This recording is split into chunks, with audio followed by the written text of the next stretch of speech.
African spiritual teaching.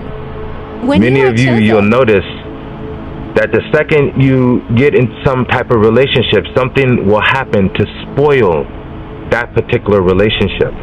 And you'll notice not only yourself, but then as you start to reflect back generationally, you'll look at some of the women that are in your family that even had some of these same gifts, and you'll notice that many of these women, they weren't able to keep long relationships, or their relationships were somewhat transient or temporary.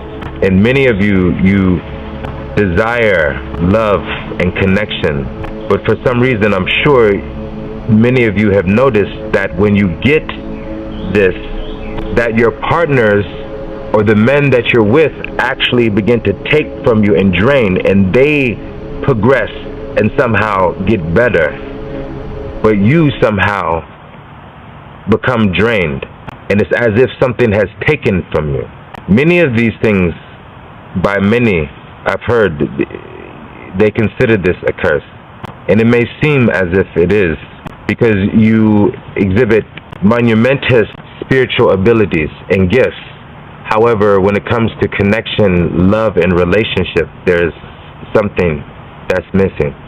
This is because those spirits that your ancestors were dealing with, that gave your ancestors certain powers and abilities, whether those powers and abilities were used in order to heal or to help the community, or the opposite.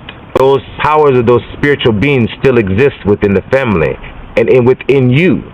And the symptoms of those spirits are these abilities that you have. The way that we remedy these issues is that you have to reconnect to the Wu No Nam, or the gods of your ancestors that exist in nature, because it's the reflection of those minds and mentalities that exist in nature, those mental beings, these spiritual beings, our ancestors, the gods of our ancestors that exist in nature.